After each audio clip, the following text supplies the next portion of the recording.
ladies and gentlemen, it is a big day today because finally, Crisis Core has released. Well, Final Fantasy VII, or Crisis Core Final Fantasy VII Reunion has released. It's the remaster slash remake of this game here from the PSP.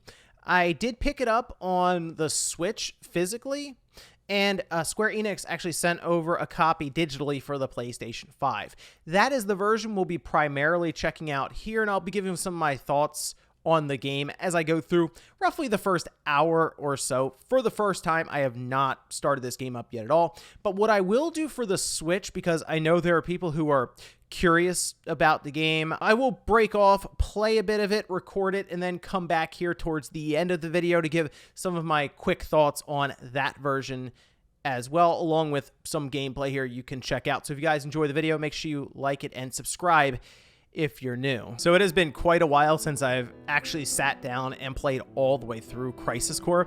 I thought about doing it ahead of this release just on the PSP, but I didn't want to play through the game and then go back and play through it again and maybe get some fatigue to it if I had just beaten it. So I have a lot of memories of this game, and I figured, you know what, we'll just go in and play it again, but with a fresh new coat of paint and some quality of life features they've talked about doing. Let me go into options real quick, as I like to do, just to see if we have anything around. Okay, so subtitles are on. If we have anything around like a performance mode or any of that, doesn't look like we have anything there, so I think we're good to go. It does look like the opening cutscene here, just initially looking at it, seems to be I guess the original file from the PSP, and I believe they have just done their best to sort of upscale it. As you can see, banding and just artifacts and stuff as it's moving. And you have to remember, the PSP version was in a fairly low resolution for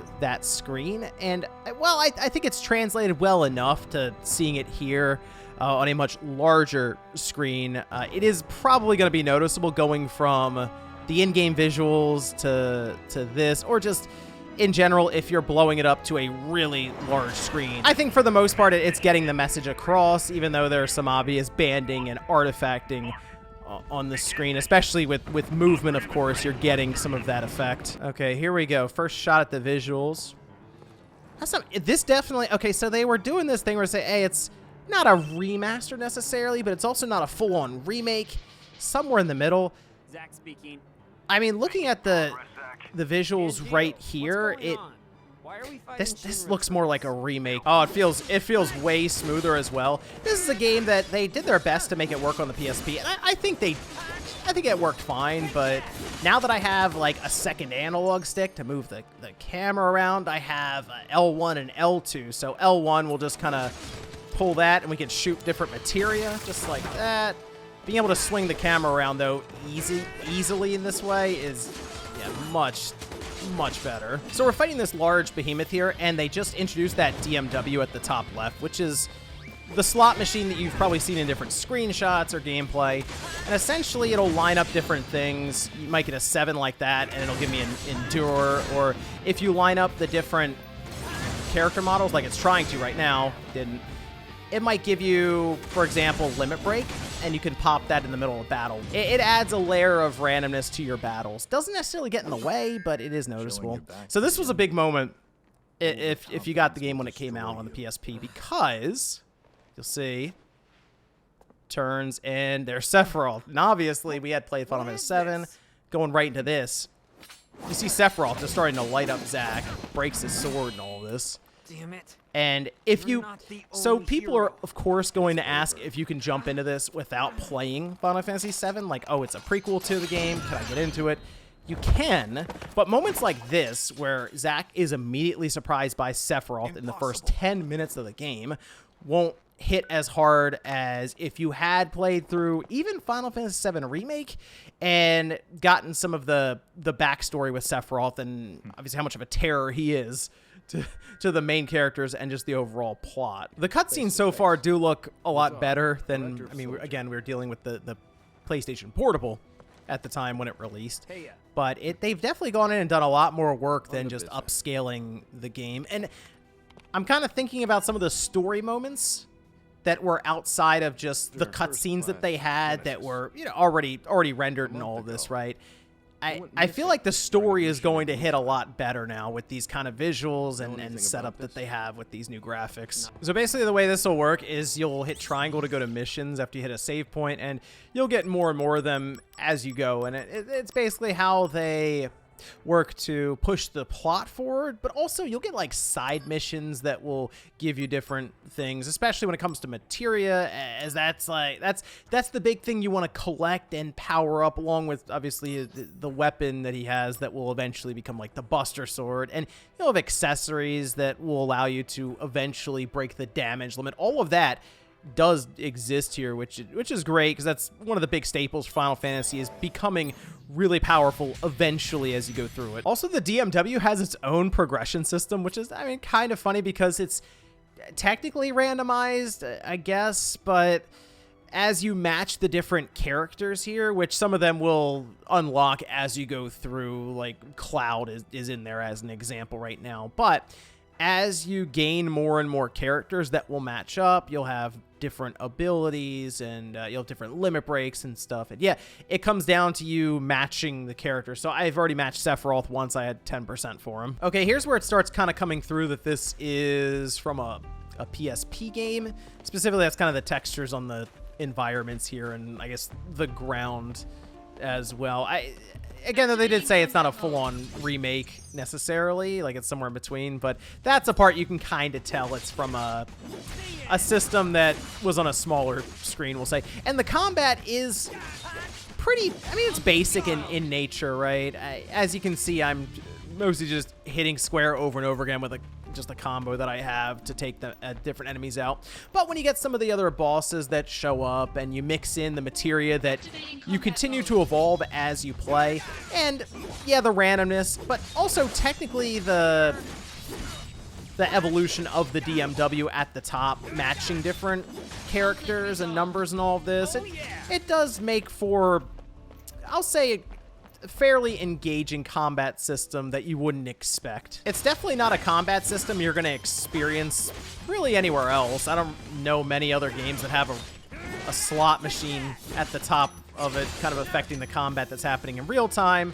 So it at least has that going for it. It's definitely unique. The thing that is pretty funny is at the time when this came out, we were still looking at Final Fantasy as like a turn-based series. And it's done everything possible, especially more and more recently with Final Fantasy 16, to kind of get away from that and become more of an action game. And this title's actually fit in pretty well with things like Final Fantasy VII Remake and now Final Fantasy 16, because it is essentially an action RPG, which probably made the decision to bring this back for Square a little easier. Obviously, Zack is going to be fitting into the story much more now going forward. So understanding who Zack is and his backstory leading up to Final Fantasy VII Remake, which I feel like is so out in the open now because the game is, you know, years old now, that most people know that Zack is going to have a role, we'll say, going forward in this new Final Fantasy VII series that they've created.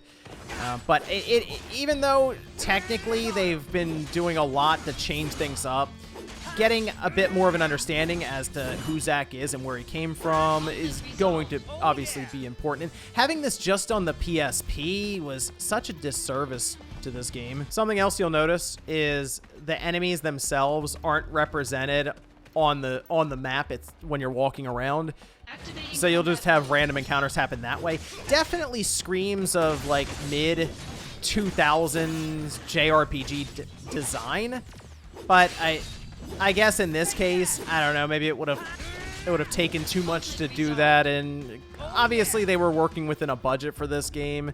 But that's one quality of life thing I would have liked to have seen. You're walking around, you see the enemies on the map, because that's something I've kind of gotten used to with a lot of RPGs that have been coming out now. It seems like a new trend, which is good to see. I think it helps quite a bit with some of the annoyances when you're walking around and just run into an enemy by accident. There's a cutscene that just happened. I don't necessarily want to spoil it for anyone who hasn't played Crisis Core. Even some people who are really into Final Fantasy may have just missed out on this game.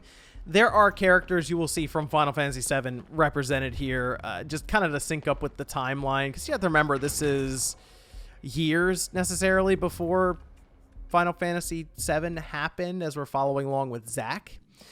So it's another reason why I do think it's good to have played Final Fantasy VII Remake at the bare minimum, and maybe even the DLC for it, or just the original Final Fantasy VII. You know what? The combat still works. It does. It feels a little older, sure, but being able to pair that into materia just like that, because he has this nice little step backwards, and then maybe you get, let's see, a limit break here, and you can pair that together too. So we have the little memory playing here. It's essentially telling me I'm going to get this limit break with Angeal. So you get these cool little flashbacks that'll happen. Your data from last month. The game just told the story so well, even though it was on this little PSP handheld with moments like these. And you just immediately go into level 5 Rush Assault and just light this guy up. Prove your honor to me. I got it.